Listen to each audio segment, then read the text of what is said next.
আছে।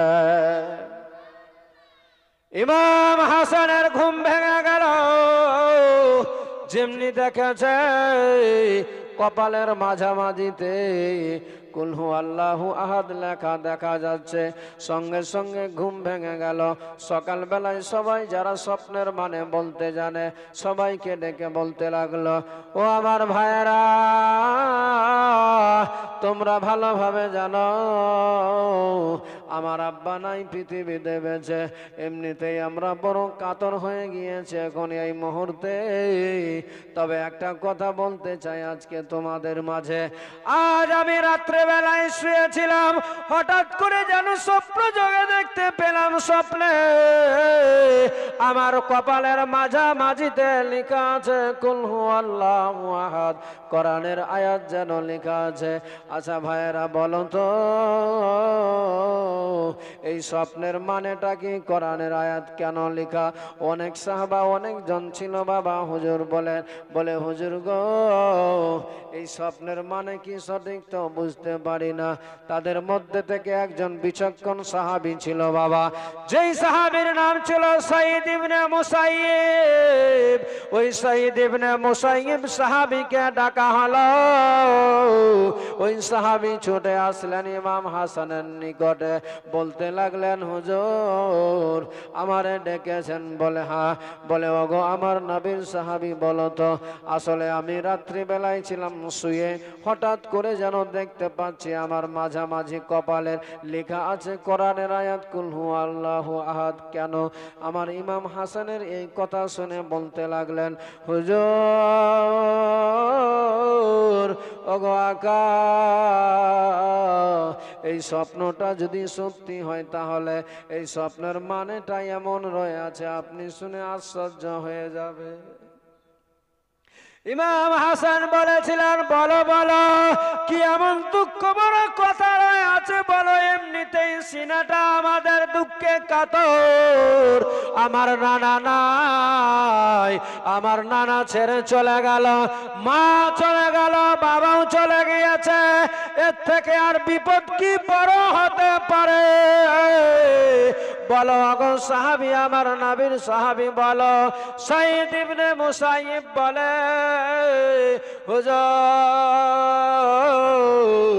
ওগো আকা, এই স্বপ্নটা যদি সত্যিকারী হয়ে যায় তাহলে এর স্বপ্নের মানে এটাই বোঝা যায় আপনারে আর বেশি দিন থাকা হবে না পৃথিবীতে। অল্প দিনের মধ্যে আপনারে মেরে দেওয়া হবে। আপনাকে আমার নবীর উম্মতিরাই আপনারে মেরে দিবে, আপনারে বিষ পান করিয়ে দুনিয়া থেকে চিরতরে বিদায় করে দিবে। হুজুর আপনার মারার জন্য পরিকল্পনা শুরু হয়েছে। ইমাম হাসান শোনার সাথে সাথে মাথায় যেন আসমান ভেঙে পড়ে গেল। হাই সর্বনাশ, কি ঘটে গেল? আমরা কারো কোনো অন্যায় করি নাই, কোনো অপরাধ করি নাই, তারপরও কেন আমাদের পিছনে এত শত্রু? কেন আমাদেরকে মেরে দিতে চায়? কেন আমাদের পিছনে লেগে গেছে? ভাই নবীর নওয়াসা জানেন যার ইমাম হাসান এই কথা শুনে ভাই সিদ্ধান্ত নিতে বাধ্য হয়ে যায়। নিজের ভাই ইমাম হুসেনকে ডাকে নিজের নিকটে বসাই। ভাই হুসেন, ও ভাই হুসেন, তুমি সব দেখতে পাচ্ছ নিজের চোখের সামনে, শুনতে পাচ্ছ নিজের কানে যে আমারে মেরে দেওয়া হবে রে ভাই। ও ভাই আমারও থাকা হবে না, মা চলে গেল, নানা চলে গেল, বাবা চলে গিয়েছে, এবার আমার পাড়া শুরু হয়ে গেল। এক্ষুনি হয়তো আমারে মারার জন্য তারা আবার শুরু করেছে। তাই আমি ভাবি হুসেন ভাই রে, আমি ভাবছিলাম থাকবো না আর কুফাতে, চলে যাব কুফা ছেড়ে সোনার মদিনাতে। এই হানাহানি কাটাকাটি আর দেখতে মানায় না। তাই চাই রে ভাই হুসেন, চলে যাব আমরা সব পরিবার মিলে মদিনা। নানার রওজার পাশে থাকব, নানার রওজায় গিয়ে সালাম জানাবো, নিজে নিজে বসে কোরআন তেলাওয়াত করব, কারোর সঙ্গে কোনো ঝামেলায় জড়াতে চাই না। চল ভাই চল চল, আর থাকবো না কুফাতে, আমরা চলে যাব সোনার মদিনাতে। ইমাম হুসেন বলেছিলেন, দাদা ওগো দাদা, আপনি যেটা ভাবেন সেটাই করা হবে। তাই ইমাম হাসান কোনো কথা না আর ভেবে, আমার নবীর সাহাবী যার নাম ছিল আমিরে মুয়াবিয়া, নবীর চরম আশিক প্রেমিক সাহাবী ছিল আমিরে মুয়াবিয়া, আমিরে মুয়াবিয়াকে ডাকা হলো। আমিরে মুয়াবিয়া চলে আসলেন আমার ইমাম হাসানের সামনে, বলে ওগো আমার নবীর সাহাবী, আপনি ভালোভাবে জানেন আমার আব্বা নাই বেঁচে, এখন দুনিয়া থেকে বিদায় হয়ে চলে গিয়েছে, এখন আমার হাতে সমস্ত দায়িত্ব রয়ে আছে। ওগো আজকে একটা কথা বলবো, আপনার সামনে রাখবেন কিনা? বলে হ্যাঁ বলো বলো, কি বলতে চাও আমার নবীর নওয়াসা বলো। বলে ওগো আমার নবীর সাহাবী আমির মুয়াবিয়া শুনো। বলে কি বলবে বলো। বলে ইরাক, হিজাজ, মিশর এমনি কয়েকটা দেশ রয়ে আছে,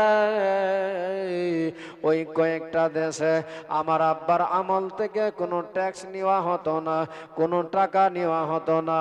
সেমনি ভাবে সেইভাবে তদরূপ ভাবে যতদিন থাকবো আমরা বেঁচে, ততদিন আপনাকে কোনো আর ট্যাক্স নিতে হবে না। এই বস বস, যতদিন থাকবো ততদিন কোনো কিছু নেওয়া যাবে না। আমার আব্বার আমল থেকে নেওয়া হয়নি, তাদেরকে করে দিয়েছে ক্ষমা। আমিও চাই, এখন আমি আর দায়িত্বে থাকতে চাই না, এই কুফা ছেড়ে চলে যাব মদিনায়। তাই আমি বলতে চাই আপনি দায়িত্বগুলো একটু সঁপে নেন। আর আপনার কাছে একটাই রিকোয়েস্ট রইল, আমার আব্বার আমলে, আমার আব্বা থাকতে যেই নিয়ম যেই সিস্টেম ছিল, সেই নিয়মে সেই সিস্টেমে চালাতে হবে আপনারে। আমিরে মুয়াবিয়া বললেন, হুজুর ওগো নবীর নওয়াসা জানের জান, আপনি হচ্ছেন আমার প্রাণ, আপনি যা বলবেন তা করতে আমি বাধ্য আছি। বলে দিয়ে আমার নবীর নওয়াসা ইমাম হাসান আমিরে মুয়াবিয়ার হাতে সব সপে সপরিবার মিলে চলে গেলেন সোনার মদিনাতে। এ বেরাদার মুসলমান ভাইরা ও আমার মায়েরা, আমার নবীর নওয়াসা সপরিবার মিলে চলে গেলেন মদিনাতে শান্তির জীবন কাটাবেন বলে। কিন্তু মদিনাতেও যে শান্তির জীবন কাটবে না, মদিনায় শান্তিতে থাকতে দিবে না। আমার নবীর নওয়াসা চলে গেলেন মদিনাতে নিজের বাড়িতে। কিন্তু বেরাদার যারা এতদিন ধরে পিছনে লেগেছিল, তারা আবার পরিকল্পনা শুরু করে দিল। হাসান হোসেন চলে এসেছে নবীর নাতি, এবার হাসানকে যত তাড়াতাড়ি পাওয়া যায় বিষ দিয়ে মারার ব্যবস্থা করতে হবে। তারা মিটিং ডাকে বসে সমালোচনা করে কেমনি মারা যাবে, কেমনি মারা যাবে রে। তারা নানা ধরনের নানা কথা নানা মতে চলে। অনেক কথা বলার পরে তারা সিদ্ধান্ত নিয়েছে এমন কিছু মারাত্মক বিষ দিতে হবে যেন হাসান আর না বাঁচতে পারে। যার জন্য বাবা কেতাবে পাওয়া যায় পারে ইমাম হাসানকে 7 বার বিষ দেওয়া হয়েছিল, কোন কেতাবে পাওয়া যায় 5 বার দেওয়া হয়েছিল, কোন কেতাবের মধ্যে পাওয়া যায় 4 বার দেওয়া গিয়েছে। ইমাম হাসান সপরিবারকে নিয়ে মদিনাতে জীবন কাটাবে শান্তিতে ভেবে চলে এসেছে মদিনাতে। কিন্তু দেখেন না বাবা, কে যেন আবার যারা ছিল বিদ্রোহী দলের লোক, তারা খিজুরের মধ্যে কিভাবে যে বিষ দিয়ে দিল কেউ যেন বুঝতে পারল না। আমার নবী পরিবারের কেউ জানতেও পারল না যে কে বিষ দিয়ে চলে গেল। খিজুরের মধ্যে বিষ দেওয়া হয়ে গেল। আমার হাসান আকা বাড়িতে বসেছিল। ইমাম হাসান সেই সময় খিজুরটাকে বিসমিল্লাহ বলে খেয়ে নিল। যেমনি ইমাম হাসান খিজুরটা খেয়েছে, 2-1টা খিজুর খাওয়ার সাথে সাথে যেন বুকটা জ্বলে যেতে লাগলো। বিষের জ্বালা যেন সারা বডিতে ছড়িয়ে যেতে লাগলো। ইমাম হাসান সেই সময় বলেছিলেন, ও জাহেদা বিবি রে, ও আমার জাহেদা বিবি, আই কাছে, তাড়াতাড়ি করে আয় আমার নিকটে। শহর বানুকেও ডাকে, হুসেনের বিবিকে, ইমাম হুসেনকে ডাকে আর বলে, ও ভাইরা, কি যেন আমি হঠাৎ করে পান করে নিলাম এমনি করে, যে বিষের জ্বালা মনে হয় আমার সারা শরীরে ছড়িয়ে গিয়েছে। ও ভাই হুসেন, আর সহ্য করতে পারি না রে ভাই, সারা দেহটা বডিটা যেন জ্বলে হয়ে যাচ্ছে ছাই, আমি আর বাঁচবো না রে ভাই, এক্ষুনি হয়তো আমি মারা যাবো রে ভাই রে, এই বিষের জ্বালা যেন আমি আর সহ্য করতে পারি না রে ভাই, কে আমারে বিষ দিয়ে দিল বল।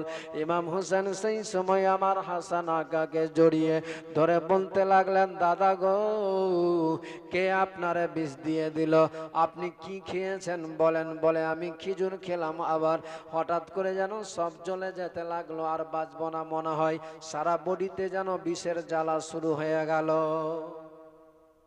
ইমাম হোসেন বলেছিলেন, ও দাদা, চিন্তা করেন না, আপনি চিন্তার কোনো কারণ নাই, আপনার জন্য আমি হোসেন রয়ে আছি, আপনার বিষটা পানি হয়ে যাবে, আপনাকে চিন্তা করতে হবে না, আপনাকে কেউ মারতে পারবে না।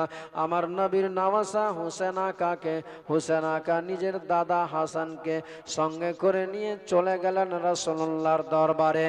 এ মুসলমান, যারা বলে নবীর রওজায় শুয়ে আছে, নবী মরে গিয়েছে, নবী জিন্দা নাই, ওই বেঈমান গাদ্দারকে একবার বলে বুঝায় এই কিতাবটা পড়াতে, তাকে এই ইতিহাস পড়তে বলে একবার পাতা খুলে, যে নবীর রওজায় শুয়ে আছে, নবীর নওয়াসা গিয়েছে রাসূলুল্লাহর দরবারে, গিয়ে বলে, ইয়া রাসূলুল্লাহ, ইয়া হাবিবাল্লাহ, নবী গো, আপনার কে উম্মতি জানো, আমারে কে বিষ দিয়ে দিল, বিষের জ্বালা সহ্য করতে পারি না, নানা, হয়তো আমি মারা যাব গো নানা, আমি হয়তো আর বাঁচবো না।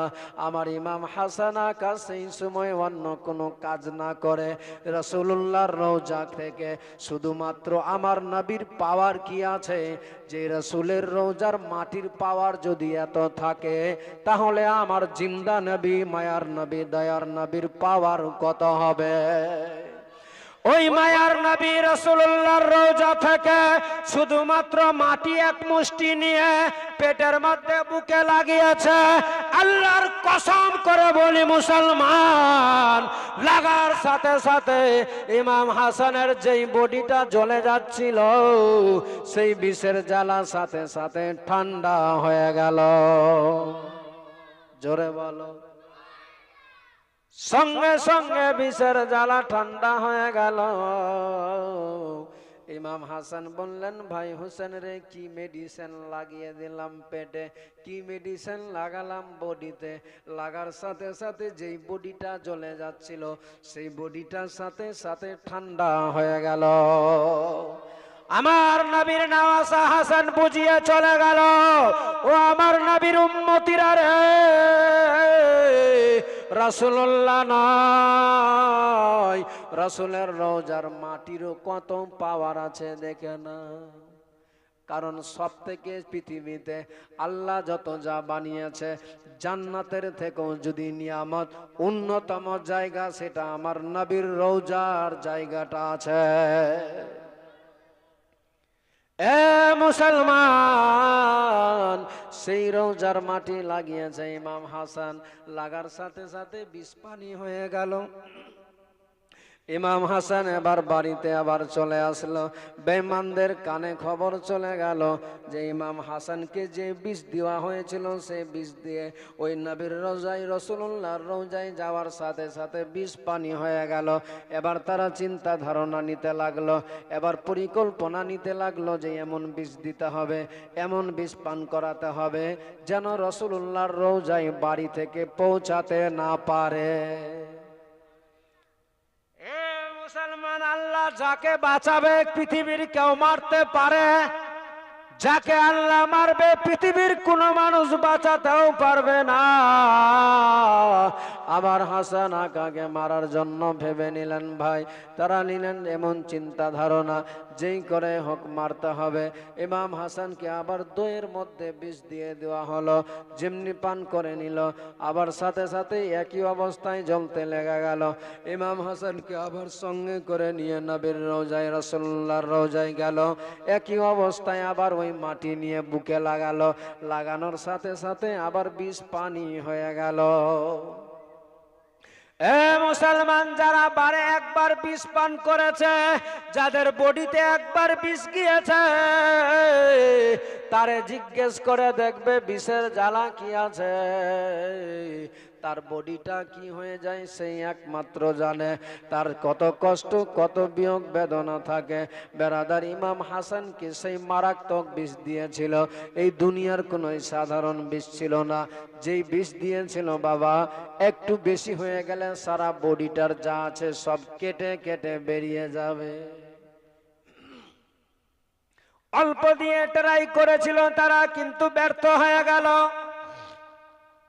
দইয়ের মধ্যে বিষ দেওয়ার ফলে আবার ইমাম হাসানের একই অবস্থা করে দিল, যার ফলে ইমাম হাসান বড় কাতর হয়ে গেল, বড় অসুস্থ হয়ে যায়, যেন যে বারে বারে বিষ দেওয়ার কারণে ইমাম হাসান আর সহ্য করতে পারে না।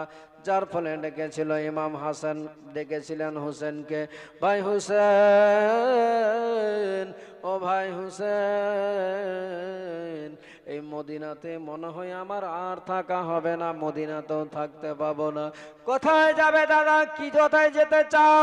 বলে, ও ভাই রে, এই মদিনা তো আমারে হয়তো শান্তিতে থাকতে দিবে না রে ভাই, তাই আমি চাই কয়েকটা দিনের জন্য চলে যেতাম মাসাল নগরে। ওই মাসাল নগরে গিয়ে কয়েকটা দিন থাকতাম রে ভাই, তারপরে আবার কিছুদিন পরে ফেরত চলে আসতাম মদিনাতে। ইমাম হোসেন এই কথাটাকে শুনে যুক্তিগত মনে করে কয়েকজন আশিক প্রেমিক খাদিম খদ্দামদেরকে সঙ্গে করে নিয়ে ইমাম হাসান চলে গেলেন মাসাল নগরে। মাসাল নগরের লোকেরা শুনে ইমাম হাসানের বিষয়ে জানতে পেরে তারা খুশি। শটে বলিয়ে ইমাম হাসান পৌঁছে গেলেন মাসাল নগরে। মাসাল নগরের লোকেরা দেখে সবাই মারহাবা আহলান সাহলান জানাতে লাগে, সবাই বড় খুশি হয়ে যায়, আনন্দিত আতকান। সবাই বলে, হুজুর আপনি থাকেন নির্দ্বিধায় আমাদের মাঝে, আপনারে কেউ যদি আঙুল দেখিয়ে কথা বলে তাহলে তার আঙুলটা ছেটে নিব, কেউ যদি আপনারে কষ্ট দেয় তার জীবন নিয়ে নিব। হুজুর আকা, আপনি এসেছেন আমাদের মাঝে, আমাদের জীবনটা ধন্য হয়ে গিয়েছে, আমরা চাই আপনাকে নিয়ে নিজের জীবনটা কাটাতে। ইমাম হাসানকে নিয়ে থাকতে লাগলেন। বেশ দিন যাচ্ছে, আস্তে আস্তে খবর এই মদিনাতে যেই বেঈমান গাদ্দার কিছু ছিল তারা খবর নিচ্ছে যে হাসান আর নাই, এখন বর্তমান মদিনা থেকে হয়ে গিয়েছে বিদায়। কোথায় গেছে জানি না আমরা। কি হয়েছে গো, শেষ করে দেবো? কথা বলো না। কোথায় গেছে জানি না, খবর নাও, দেখো কোথায় পাওয়া যাবে, কোন জায়গায় গিয়েছে। জানা গেল মাসাল নগরে চলে গেছে। কে পারবে যেতে তাকে মাসাল নগরে মারতে? এক বেঈমান বলে, হুজুর আপনার আমাকে দায়িত্ব দেন, আমরা যাব, আমি একা যেতে চাই। পারবে? বলে, হ্যাঁ, আমার কাছে এমন প্ল্যান আছে, এমন বিষাক্ত মারাত্মক জিনিস অস্ত্র আছে, যে অস্ত্র যদি একবার লেগে যায় আর সে বাঁচার কোনো চান্স থাকবে না, সে মারা যাবে। যেমনি শুনেছে ঠিক আছে, তবে যাওয়ার জন্য তো কিছু শর্ত আছে। ইমাম হাসানের কাছে এমনি যে পাবে, তার আগে তোমাকে সেই মুআফিক চলতে হবে, তোমাকে পাক্কা সাচ্চা নামাজি হতে হবে। হয়ে যাব, দাড়ি মুখে, পাঞ্জাবি টুপি তসবিহ হাতে নিয়ে ঘোড়ার উপরে চড়ে চলে গেলেন মাসাল নগরে। খুঁজতে লেগেছে কোথায় পাওয়া যাবে, কার বাড়িতে কার বাড়িতে, কিন্তু কেউ বলতে পারে না। শেষে এ পণ্ডিত ভাবছে একটাই রাস্তা আছে, মসজিদে যদি যাই তাহলে কেউ না কেউ কোনো না কোনো লোক পাওয়া যাবে, তার কাছে গিয়ে একটু জিজ্ঞেস করব, সে যদি বলে দেয় তাহলে পরিচয়টা হয়ে যাবে, দেখা পেয়ে যাব। বেরাদার মুসলমান বাবাজি ভাইরা, এই বেঈমান চলে গেলেন মাসাল নগরে, গিয়ে পৌঁছে গেল মসজিদের নিকটে গিয়েছে, মসজিদের কাছে ঘোড়াটাকে বেঁধে দিলেন, মসজিদে নেমে গেলেন। মসজিদে গিয়ে দেখছে একটা লোক যেন বসে আছে, মুরব্বী মানুষ, তসবিহ জপে, তসবিহ তেলাওয়াত করে, তসবিহ পড়ে, তসবিহ টানে। সেই সময় গিয়ে বলতে লাগলেন, চাচা,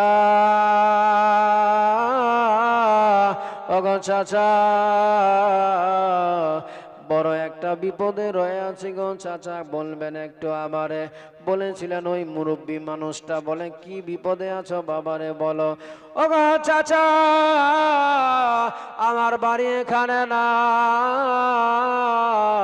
বাড়ি কোথায়? আমার বাড়ি মদিনায়। কেন বাবা হঠাৎ করে এখানে পৌঁছালে? বলে চাচা গো, ওগো চাচা, মদিনাতে আমার নবীর নওয়াসা জানের জান ছিল। কিছু বেঈমান গাদ্দার ছিল, তারা মারার জন্য চেষ্টা নিয়েছিল, যার জন্য আমার নবীর নওয়াসা জানের জান, কলেজার টুকরা কোথায় চলে গেল আমার জানা নাই, জানতে পারি না। যেই নবীর জানের জান, কলেজার টুকরা সন্তানকে না দেখলে আমার ঘুম হয় না, যারে না দেখলে আমার খাওয়া পর্যন্ত পেটে যায় না। আমি কয়েকদিন ধরে পেরেশান হয়রান হয়ে আছি, এই বেঈমান জাহান্নামীদের কারণে নবীর নওয়াসা কোথায় চলে গেল শুনতে পেলাম না, মাসাল নগরে আছে। ওগো চাচা, তাই আমি তার দিওয়ানা হয়ে চলে এসেছি মদিনাকে ত্যাগ করে ইমাম হাসানের সঙ্গে সাক্ষাৎ করতে। চাচা গো, ওগো চাচা, একটু বলেন তো আপনার কি জানা আছে? ওই মুরব্বী মানুষটা বড় সজামাটা ছিল বাবা। ওই লোকটাই ওই বেঈমান গাদ্দারের কথা শুনে তার অন্তরে মায়া হয়ে গেল, দয়া হয়ে গেল। হয়তো ভাবলেন যে হয়তো সে সত্যি ইমাম হোসেনের আশিক রয়ে আছে, যার জন্য বলতে লাগলেন, বাবা রে, ও বাবা, তুমি যদি দেখা করতে চাও তাহলে চলে যাও, ওই বাড়িতে রয়ে আছে, আমরা তাকে রেখেছি নিজের কাছে, কারণ আমরা সেই তার হাসানের দিওয়ানা হয়ে আছি, তবে বাবা কাউকে বলা যাবে না। সেই সময় বলেছিলেন, চাচা গো, আপনি আসবেন, দেখবেন আমি হুসেন আকা হাসান আকার সামনে কেমনি ভাবে থাকি। দৌড়ে চলে গেলেন, খবর পেয়ে গেল ইমাম হাসানের নিকটে গিয়ে বলে, হুজুর, হুজুর, ওগো আকা, আমি আপনার পদতলে কুরবান, আমার মা বাবা কুরবান। ওগো হুজুর, আপনার জন্য আমি বড় পেরেশান, আমি বড় হয়রান হয়ে গিয়েছি। মদিনার মতো জায়গাতে বড় খোঁজ লাগালাম, আপনাকে কোথাও পাওয়া গেল না, সব জায়গায় খুঁজেছি, যার জন্য লাস্টে খবর পেলাম যে নাকি আপনি চলে এসেছেন মাসাল নগরে। ওগো আকা, আপনার জন্য আমার ঘুম হয় না, খেতে পারি না, আপনার জন্য আমি পেরেশান হয়ে গিয়েছি, যার জন্য চলে আসলাম এখানে, সব কিছু ছেড়ে, জমি জায়গা ঘর বাড়ি ছেলে মেয়েকে ত্যাগ করেছি হুজুর। ওগো আকা, আপনি নিয়ে নেন একটু আমার পার্শ্বে, আপনি গোলাম হিসাবে আমারে একটু কবুল করে নেন। রহমাতাল লিল আলামিনের নাতি, মায়ার নবী, দয়ার নবীর নাতির একটু মায়া হয়ে গেল তার কথা শুনে, দয়া হয়ে গেল তার কথা শুনে, তাই তারে পাশে রেখে নিলেন। তার অনেক আশিক প্রেমিক ছিল, তারা তার মক্কর দেখে, তার গঠন দেখে, ভাঙ ভঙ্গিমা দেখে বলেছিলেন, হুজুর, এই লোকটাকে ভালো লাগে না, লোকটা বড় সুবিধা মনে হচ্ছে না হুজুর গো, তাই আমরা মনে করি তারে না রাখাটাই ভালো হবে। আমার হাসান আকা বলেছিলেন, যখন এত রকম কাকতি মিনতি করে, তোমরা তো আছো, কি হবে, তারে থাকতে দাও পাশে। বড় সুযোগ নিয়ে নিল, ইমাম হাসানের কাছে থাকতে লাগলেন। বাবারে ও মায়েরা, মন দিয়ে শুনে যান, বোনেরা রাত্রেবেলা একটু মন দিয়ে শুনুন, দেখুন কত জ্বালা হয়েছিল আমার নবী পরিবারের উপরে। ইমাম হাসান রাদিয়াল্লাহু তাআলা আনহুর যখন ওযুর দরকার লাগে, খুব শর্ট করে দিচ্ছে বাবা, আবার শোনাতে হবে। আজকে রাত্রি প্রায় 1টা বাজতে যাচ্ছে, শেষ করে দেব, চলবে?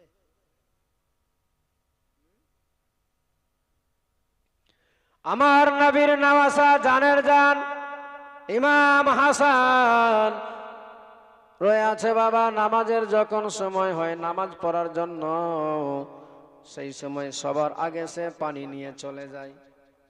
সবার আগে উজু করার জন্য পানি দেয়।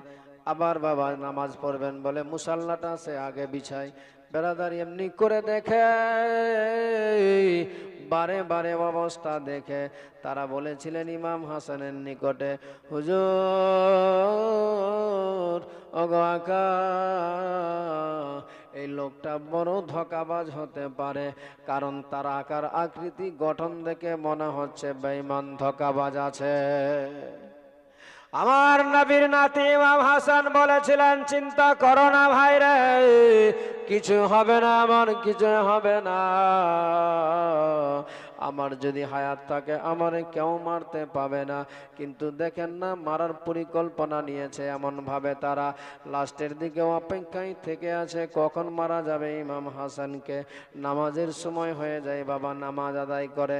একদিন ঠিক নামাজ পড়ার সময় নামাজে সবাই দাঁড়িয়ে গিয়েছে, এ জেনে শুনে নামাজের টাইমটাকে বাদ দিচ্ছে, উজু করে না, উজু করে না। জামাত আরম্ভ হয়েছে, তারপরে উজু করতে গেল। ইমাম হাসান সেই সময় রুকুতে গিয়েছে বাবা, আর সুযোগ পেয়ে ওই বেঈমান বিষ মাখা বললাম একটা বর্ষা নিয়ে পিছন দিক থেকে জোর করে মেরেছে। এম করেছিল যেন লেগে যায় ইমাম হাসানের পিঠে, কিন্তু লাগলো না বাবা পিঠে। ওই বল্লমটা বর্ষাটা গেঁথে গেল যে ইমাম হাসানের পায়ের মধ্যে। যেমনি পায়ে লেগেছে, দ্রিম করে গিয়ে পায়ে গেঁথে গেল, বল্লমটা ঢুকে গেল। ইমাম হাসান সেই সময় সেই অবস্থাতেই রুকুতে পড়ে নামাজ কমপ্লিট করে। ওই বর্ষা লাগা পায়ের মধ্যে বর্ষা লেগে গেল, বল্লম ঢুকে গিয়েছে বাবা। ইমাম হাসানের পা থেকে যেন ফিনকি মেরে রক্ত বয়ে যেতে লাগলো। ইমাম হাসান রাদিয়াল্লাহু তাআলা আনহু বিষের জ্বালাতে যেন সহ্য না করতে পেরে ছটফট করতে লেগে গিয়েছে। ইমাম হাসান আর দেরি না করে সহ্য না করতে পেরে বলতে লাগলেন, ভাইরে চল চল চল, তাড়াতাড়ি করে আমাকে নিয়ে চল সোনার মদিনাতে, আমার রাসূলুল্লাহর রওজায় ছাড়া আমার জীবন বাঁচবে না ভাইরে।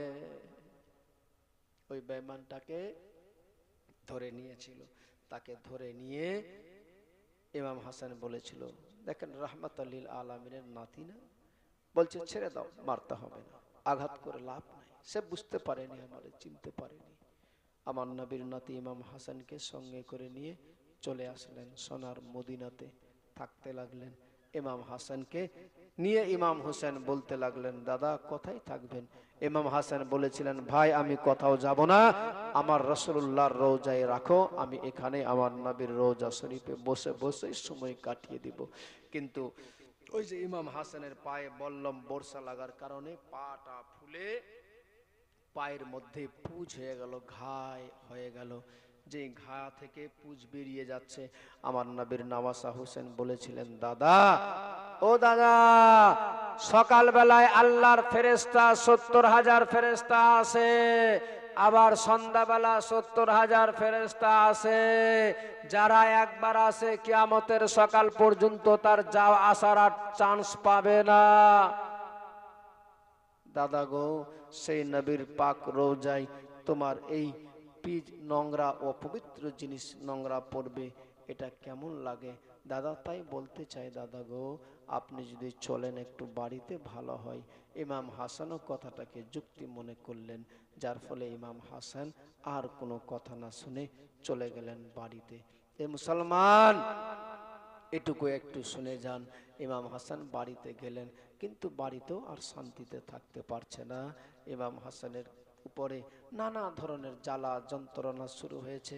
বারে বারে বিষ দেওয়ার কারণে ইমাম হাসান আর চলতে পারছে না, বড় ক্লান্ত হয়ে পড়ে গেল। লাস্টের দিকে এমন সিচুয়েশন হয়ে গেল, ইমাম হাসান বড় অসুস্থ, বড় অসুস্থ। মা জাহেদা চিন্তিত, ইমাম হোসেন চিন্তিত, মা সাহার বানু চিন্তিত, জাইনাব বড় চিন্তায় পড়ে গেল। হাই সর্বনাশ, কি করব, আমার ভাই হয়তো আমাদের ছেড়ে চলে যাবে, ইমাম হাসান হয়তো আমাদেরকে ছেড়ে চলে যাবে, যাওয়ার সময় হচ্ছে। সেই সময় রাত্রিবেলা দেখছেন, যেদিন বড় অসুস্থ হয়ে আছে, সেই রাত্রিতে ইমাম হাসানের স্ত্রী জাহেদা বাইরে গিয়ে মসজিদের বারান্দাতে আল্লাহর দরবারে ইমাম হাসানের জন্য, নিজের স্বামীর জন্য দোয়া চাচ্ছে, যেন আল্লাহ আমার স্বামীটা সুস্থ হয়ে যায়। আর ওই রাত্রিতে ওই বেঈমানেরা হিরশ্চন্দ্র বিষ যেই ঘরের মধ্যে কলসিটা রাখা ছিল, সেই কলসির মধ্যে দিয়ে দিল। দিয়ে দেওয়ার কারণে বুঝতে কেউ পারল না। সকালবেলায় ফজরের নামাজের সময় হবে, মা জাহেদা নিজের স্বামীর জন্য শুধু দোয়া করে কাঁদে, ওগো আল্লাহ, তোমার কাছে কিছু চাইনি মাবুদ, আজ শুধু চাই তোমার কাছে আমার স্বামী যেন সুস্থ হয়ে যায়, আমার স্বামী যেন ভালো হয়ে যায়। আমার স্বামীকে তুমি করে দিও ক্ষমা। যদি আমার স্বামীর জীবনে কোনো তো হয়নি গুনাহ, আমার স্বামী তো কোনো অন্যায় করেনি, অপরাধ করেনি, ওগো আল্লাহ আমার স্বামীকে সুস্থ করে দাও। এই দোয়া করে ফজরের সময় হয়ে গেল। হঠাৎ করে ইমাম হাসান উঠে বসে গেলেন। যেমনি বসলেন, ইমাম হাসান বলেন, সেই মুহূর্তে মনে হয় কে যেন ঘর থেকে একজন বেরিয়ে চলে গেল। নামাজ পড়ার সময় হয়ে গেল, ওই জাহেদা মসজিদ থেকে চলে আসলো। নামাজ পড়ার সময় হয়েছে, স্বামীকে পানি দিবেন বলে, উজু করবে বলে,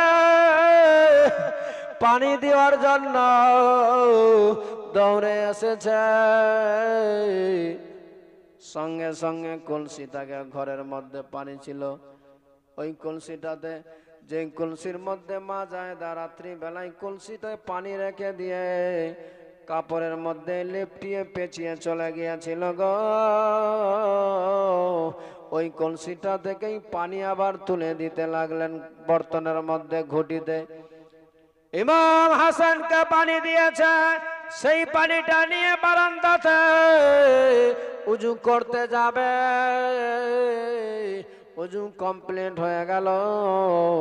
উজু শেষ হওয়ার পরে একটা জিনিস দেখে হবে না, আপনারা ভালোভাবে জানেন, যেভাবে মক্কায় গেলে জমজমের পানি দাঁড়িয়ে দাঁড়িয়ে পান করতে হবে, বসে পান করা যাবে না, যাবে না, যাবে না। অন্য পানি আবার দাঁড়িয়ে পান করা যাবে না, বসে করতে হবে।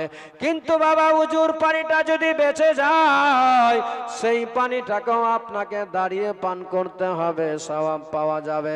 বেরাদার ইমাম হাসান সেই সময় উজু কমপ্লিট হয়ে গেল। উজুর যেটুকু পানি বেঁচে ছিল, সেই পানিটাকে পান করতে গিয়েছে।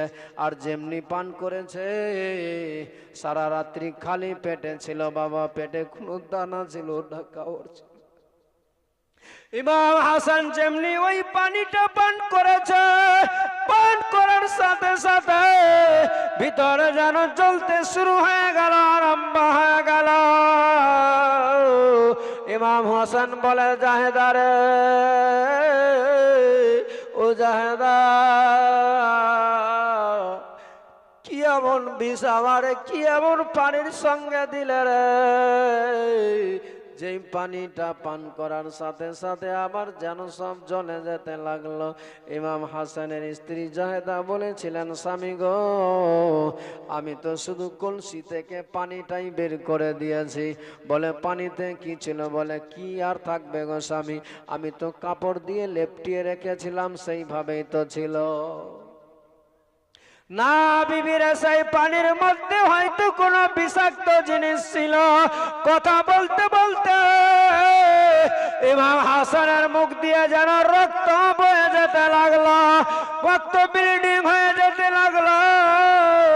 ইমাম হাসানের বডি থেকে মুখ দিয়ে যেন রক্ত দেখা যায়। মা জাহেদা দেখে পেরেশান, যেন চিৎকার করে, সবার যেন ডাকতে লেগে গেল। মা জাইনাব ছুটে আসে, সাহার বানুও চলে আসে, ইমাম হাসানের ছেলে কাসিমও চলে আসলো দৌড়ে। কি হয়েছে গো আব্বা, কি হয়েছে? ও বেটারে, আমি আর বাঁচবো না, দেখ আমার মুখ দিয়ে রক্ত ব্লিডিং হতে লেগেছে। কে যেন আমারে কে বিষাক্ত মারাত্মক বিষ দিয়ে চলে গেল রে বেটা, আমি আর বাঁচবো না রে, এক্ষুনি মারা যাব। যা যা তাড়াতাড়ি করে তোমার চাচা হোসেনকে ডাকো। মা ব্রাদার মুসলমান ও আমার মা বোনেরা, ইমাম হাসানের ছেলে কাসিম দৌড়াতে দৌড়াতে পার্শ্বে বাড়ি ছিল বাবা, চাচার দরওয়াজায় আওয়াজ লাগাই, চাচা চাচা গো, একটু চট করে দরওয়াজা খুলেন। ইমাম হোসেন নামাজ আদায় করে তসবিহ পড়তেছিলেন। ইন দি মিন টাইমে দরওয়াজায় বাড়ি পড়ে গেল। ভাতুষপুত্রর আওয়াজ কানের মধ্যে ভেসে আসলো, সঙ্গে সঙ্গে দরওয়াজাটা খুলে দিল। দেখতে পাচ্ছে 18 বছরের ছেলে কাসিম দাঁড়িয়ে আছে, বলে বাবারে কি জন্য কাঁদো, চোখে কেন পানি, কি হয়েছে বলো না তুমি? ইমাম হাসানের ছেলে কাসিম সেই সময় হুজুর কেঁদে কেঁদে বলে, ওগো চাচা, চাচা গো, হয়তো আমার আব্বা আর নাই বেঁচে পৃথিবীতে। ইমাম হোসেন বলেছিলেন, বাবারা যা বলেছ খবরদার বলো না, বলো না, এমনি করে বলো কেন রে বেটা? বলে চাচা আমি এক্ষুনি দেখে আসলাম আমার আব্বাকে, আমার আব্বার মুখ দিয়ে যেন ব্লিডিং হয়ে যাচ্ছে, রক্ত বয়ে যাচ্ছে, মুখ পরে রক্ত বয়ে যায়। আমি দেখে তাই বলছি আমার বাবা হয়তো আর বেঁচে নাই, চলো তাড়াতাড়ি করে। ইমাম হোসেন দেরি না করে সঙ্গে সঙ্গে বেরিয়ে আসে, দেখছে সত্যিকারে ইমাম হাসানের মুখ দিয়ে রক্ত যাচ্ছে বাবা বয়ে, এত রক্ত বয়ে যেতে লাগলো। রক্তের সাথে সাথে হঠাৎ করে যেন দেখা যায় মাংসের টুকরো পর্যন্ত যেন কেটে বেরিয়ে যেতে লাগলো। মা জাইনাব একটা গামলা বর্তন নিয়ে সামনে দিকে ইমাম হাসানের সামনে রাখে, দেখা যায় আমার ইমাম হাসানের যেন কলেজা পর্যন্ত কেটে কেটে ভিতর থেকে যেন বের হয়ে যেতে লাগলো। ইমাম হাসান দেখে আর সহ্য না করতে পেরে সেই সময় বলেছিলেন, ভাই হোসেন রে,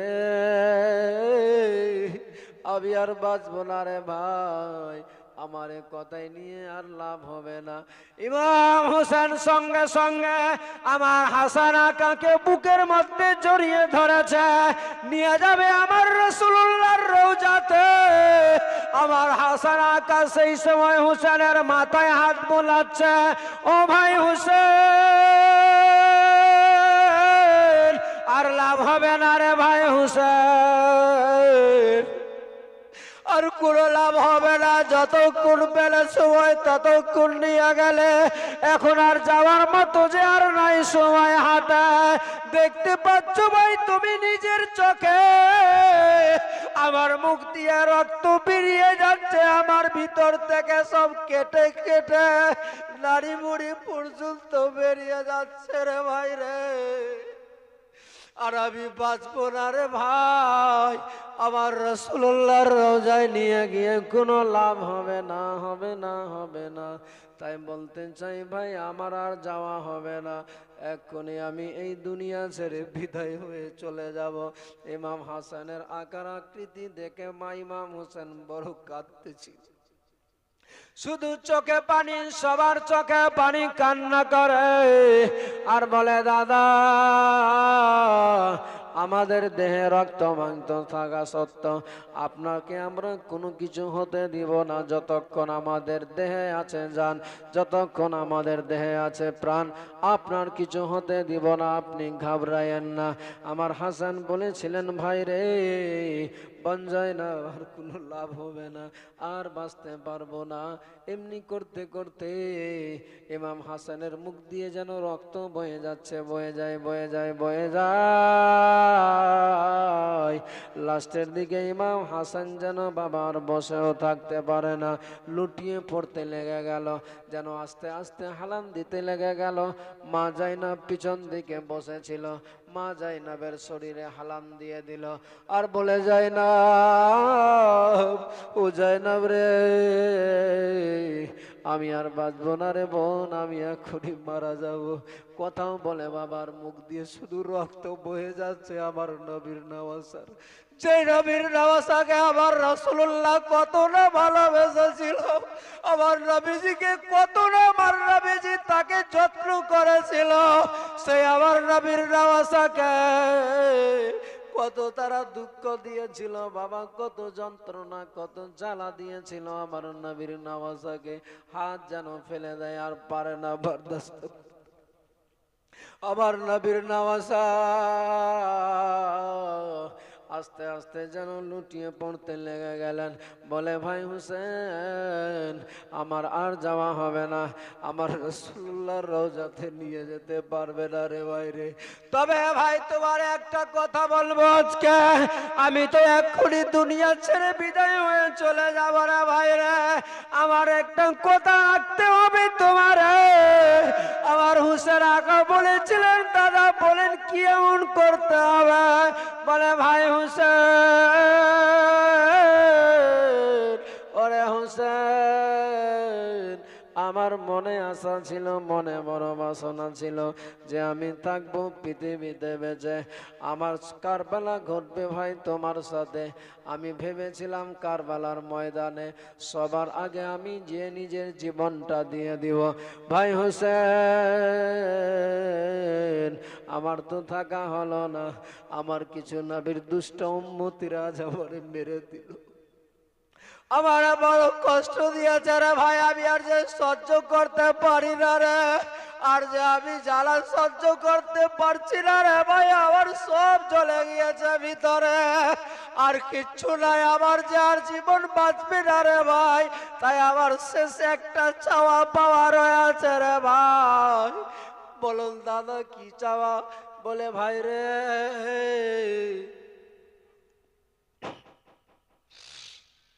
আমার একটা সন্তান যেই কাসিম আছে, ও ভাই হুসেন, এই আমার কাসিমকে কারবালায় তুমি যাওয়ার আগে আমার কলেজার টুকরা সন্তানকে যাওয়ার পারমিশন দিবে, যেন আমার কাসিম কারবালার ময়দানে শহীদ হয়ে যায়। ও ভাই হুসেন, আমার কাসিম যদি শহীদ হয়ে যায় কারবালার ময়দানে, কারণ আমার রাসূলুল্লাহ জিজ্ঞেস করবে, ও হাসান বলো, আমার নওয়াসা জানের জান তোমার ছোট ভাই কারবালার ময়দানে যখন শহীদ হয়েছিল, যখন বিপদে পড়েছিল, তখন তুমি কি দিয়ে সাহায্য করেছিলে? ও ভাই হুসেন, আমি সেই দিনে রাসূলুল্লাহর সামনে সেই দিনে যেন বলতে পারি, মা ফাতেমা খাতুনে জান্নাত থাকবে, আমার বাবা তোমার বাবা মাওলা আলী শেরে খোদা থাকবে, আমার জিজ্ঞেস করবে, যদি না বলতে পারি বাইরে, তাহলে আমি বড় লজ্জিত হয়ে যাব। আর যদি আমার কলেজার টুকরা এই কাসিমকে কারবালায় শহীদ করিয়ে দেওয়ার সুযোগ করে দাও, কারবালায় যদি দান করে দাও, আমার এই কাসিম যদি কারবালায় শহীদ হয়ে যায়, তার রক্ত মাখা জামা নিয়ে রাসূলুল্লাহর সামনে দাঁড় হব, বলবো, ইয়া রাসূলুল্লাহ, ইয়া হাবিবাল্লাহ, নবী গো, আপনার নওয়াসা জানের জান হুসেন আমার জানের জান যখন কারবালার মুসিবতে বিপদে পড়েছিল, সেই দিনে আমি আমার থাকা তো হয়েছিল না, সেই দিনে আমার জানের জান একটাই ছিল সন্তান, তারে আমি কারবালায় মুক্ত হস্তে যাওয়ার করে দিয়েছিলাম রওনা। আমার ভাই হোসেনের কাছে পারমিশন নিয়ে নিয়েছিলাম।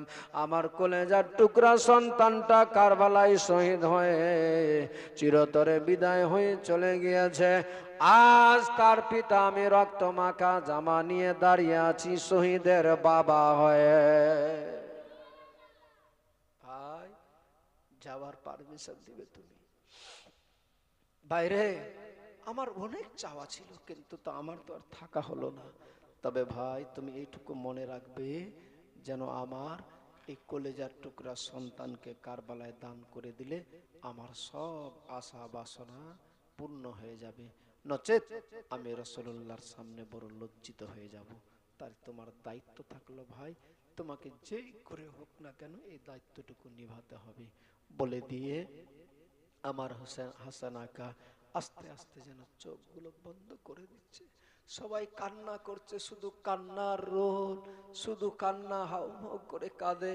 আমার হাসান আকা বলে, ভাই হুসেন, বোন জাইনাব রে, ও শহর বানু, ও জাহেদা, কেউ তোরা কাঁদবি না, সগরা কাঁদবি না, সকিনা কাঁদবি না, কারো কানা চলবে না, আমার যে আর থাকা হবে না মারে, তোরা থাক, আমি চিরতরে দুনিয়া ছেড়ে চলে যাব।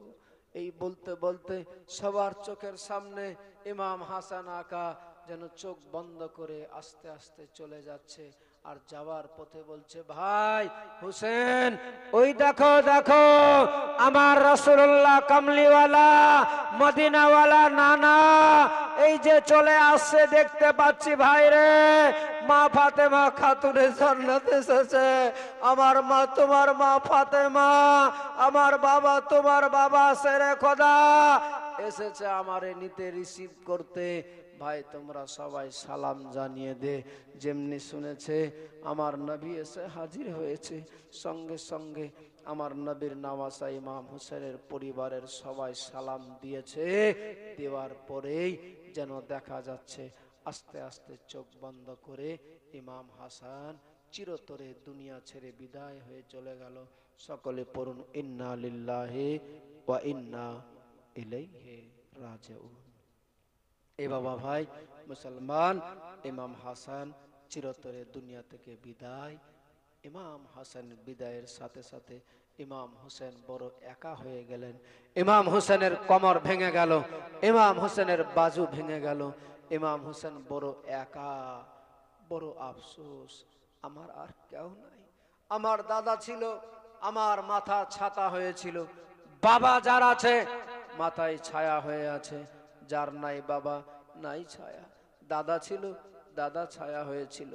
আজ আমার দাদাও চলে গেল আমারে ছেড়ে, আমি বড় একা হয়ে গেলাম। যেই সোনার মদিনাতে রাসূলুল্লাহর বাগান কত দেখতে সুন্দর ছিল, সেই বাগান আস্তে আস্তে ভেঙে যাচ্ছে। আজ আমার নবীর নওয়াসার মধ্যে সব চলে যাচ্ছে, আমার নবীর নওয়াসা হুসেন একা পড়ে গিয়েছে। ওই রাত্রিতে আমার হুসেন ভাবে, আল্লাহ ওগো মাওলা, আমার নানা ছিল কত ভালো ছিল, ভালো লাগতো। নানা চলে গেল, মা চলে গেল, আমার বাবাও চলে গেল। আমার দাদা আমার গার্জেনের মতো ছিল, আজ আমার দাদাও আমারে ছেড়ে চলে গেল। আল্লাহ, আমি তো বড় একা হয়ে গেলাম, আমার পাশে তো আর কেউ নাই, আমি কেমনি থাকবো? তারপরও আমার আল্লাহ তারে ধৈর্য ধরার, সবুর করার শক্তি দিয়ে দিল। আমার হুসেন আকা বলেছিলেন যে আমার রাসূলুল্লাহর রওজার পাশে ইমাম হাসানের দাফনের ব্যবস্থা করব, কিন্তু অনেকে নানা রকমের মত চালু করে দিল। আমার নবীর নওয়াসা ইমাম হাসান বলেছিলেন, ভাই রে, যদি পারো আমার রাসূলুল্লাহর পাশে এই গোলামকে দিবে, আর যদি কেউ মতামতকে নিয়ে কেউ কোনো কথা বলে তাহলে একটা কাজ করবে, মায়ের পাশে জান্নাতুল বাকিতে দিয়ে দিবে। ভাই কিচ্ছু হবে না, কোনো ঝামেলা করতে যাবে না, কারণ আমরা সেই নবীর ঘরানা, আমরা কখনো রক্তপাত হতে চাই না, করতে চাই না। মদিনার মতো জায়গাতে কোনো হারাহানি, কাটাকাটি, মারামারি হবে ভাই রে, এটা আমরা দেখতে পারবো না। অতএব ভাই যেমনি হয় সেইভাবে কাজ করবে। আমার নবীর নওয়াসা জানের জান বুঝিয়ে দিয়ে ইমাম হাসান চলে গেলেন, যার জন্য ইমাম হোসেন সিদ্ধান্ত নিলেন, যখন অনেকে বলে, কেউ বলে জান্নাতুল বাকিতে দাও, কেউ বলে নবীর রোজার পাশে দাও, অনেকে বলছে না নবীর রোজার পাশে দেওয়া যাবে না। লাস্টের দিকে আমার ইমাম হোসেন ভাবলেন, দাদার কথাকে মনে করে, দাদার কথা স্মরণ করে, আমার দাদা বলেছে ঝামেলা করা যাবে না মদিনাতে, নবীর রোজার পাশে কোনো কাটাকাটি রক্তপাত করা যাবে না ভাই রে। ইমাম হোসেন সেই সময় বলেছিলেন, ও আমার নবীর জাহানাওয়ালারা, ও আমার নবীর উম্মতিরা, ও আমার নবীর সাহাবা, শুনো, আমি চাই না রক্তপাত করতে মদিনাতে, কোনো ঝামেলার মধ্যে জড়াতে। আমরা চাই শুধু শান্তি। যদি আমার রাসূলুল্লাহর রোজার পাশে দিতে আপত্তি হয় তাহলে আমি দিতে চাই না। তবে আমার মা ফাতেমা খাতুনে জান্নাতের যেইখানে দাফন করা হয়েছে জান্নাতুল বাকিতে, আমার দাদাকে আমি চিরতরে সেই জায়গাতে দাফন করে দিতে চাই। ইমাম হোসেন সপরিবার মিলে, সবাই মিলে, যত আশিক প্রেমিক ছিলেন তারা সবাই মিলে ইমাম হাসানকে জান্নাতুল বাকিতে দাফন করে দিলেন। বাবা, ইমাম হোসেন একা হয়ে গেল ওইদিকে। আর আমার নবীর নওয়াসা ইমাম হাসানের যেই দায়িত্ব সঁপে দিয়েছিলেন আমিরে মুআবিয়াকে, সেই আমিরে মুআবিয়াও বড় অসুস্থ হয়েছিল, যার ফলে নিজের বেটাকে ডেকে বলেছিল, বেটা, নবীর নওয়াসা জানের জান ইমাম হাসান আমারে দায়িত্ব সঁপে গিয়েছিল, এখন আর আমারও বাঁচা হবে না, আমিও দুনিয়া থেকে হয়ে যাব রওয়ানা। তবে বেটা বলে যাই, তুমি এই দায়িত্বটা ইমাম হাসান ইমাম হোসেনের কাছে গিয়ে পেশ করবে, পৌঁছে দিবে। তারা যেভাবে যেই অনুপাতে চলতে বলবে, তোমার যদি কোনো দায়িত্ব দেয় নিবে, নচেত নির্দ্বিধায় সমস্ত দায় দায়িত্ব তাদের হাতে তুলে দিবে। এই বলে আমিরে মুআবিয়াও চিরতরে দুনিয়া ছেড়ে বিদায় হয়ে চলে গেল। সকলে পড়ুন ইন্না লিল্লাহি ওয়া ইন্না ইলাইহি রাজিউন। ইমাম হোসেন এবার একা। এই যখনই আমিরে মুআবিয়া দুনিয়া ছেড়ে বিদায় হয়েছে, এজিদ এবার ভাবছে আমি কি করব। তখন তার যেই সব বেঈমান গাদ্দাররা ছিল তারা বলছে, জাহাপানা, আপনার মনের বড় বাসনা মুসলিম জগতের খলিফা হতে চান, একা হয়ে যাবেন, আপনার দ্বারাই সম্ভব আছে। অসৎকে সৎ করে দিতে হবে, সৎকে অসৎ করে দিতে হবে, ন্যায়কে অন্যায় কি জিনিস কিছু দেখে লাভ হবে না। আপনি চালান, যে যেখানে আছে সবার কাছে চিঠি পাঠান, যারা সেনাপতি আছে যেই যেই দেশে যে দায়িত্বে আছে তাদেরকে বলেন যার যা ইচ্ছা তাই করবে, কোনো বাধা নাই, কোনো কষ্ট হবে না, কোরআন তেলাওয়াত করতে হবে না, নামাজ পড়তে হবে না, নিজের বোনকে বিয়ে করতে পারে কোনো বাধা না, মদ পান করতে পারে কোনো বাধা হবে না, অসৎ কাজে লিপ্ত হয়ে যাও কেউ বাধা দিবে না, যে বাধা দিবে তারে জবাই করে দাও কেউ কিছু বলবে না। আপনি বলেন, আপনার হাতে সারা জগৎ, মুসলিম জগৎ যত বিশ্বের সারা পৃথিবীর খলিফা হয়ে যাবেন আপনি। ইমাম হোসেনকেও আপনি চিঠি করেন, সে যেন আপনাকে মেনে নেয়, মেনে নিলেই সব কিছু ঠিক হয়ে যাবে। এই ভাবনা চিন্তা নিয়ে এজিদ এবার শয়তানি ধোঁকায় পড়ে ভাবছে যে হ্যাঁ এটা কাজ করা যায়। ইমাম হোসেনের কাছে চিঠি পাঠাচ্ছেন মদিনাতে। ইমাম হোসেন মদিনায় চিঠিটা নিয়ে কি করছেন, শেষ সিদ্ধান্ত নিয়ে মদিনা ছেড়ে, সোনার মদিনা ছেড়ে চলে যাবেন মক্কাতে। কেমন করে আগামীকালকে শোনাবো ইনশাল্লাহ। আজকে এমনিতেই দুইজন বক্তা হয়ে গিয়েছিল বলে আমার একটু দেরি হয়ে গেল ওঠা, তবে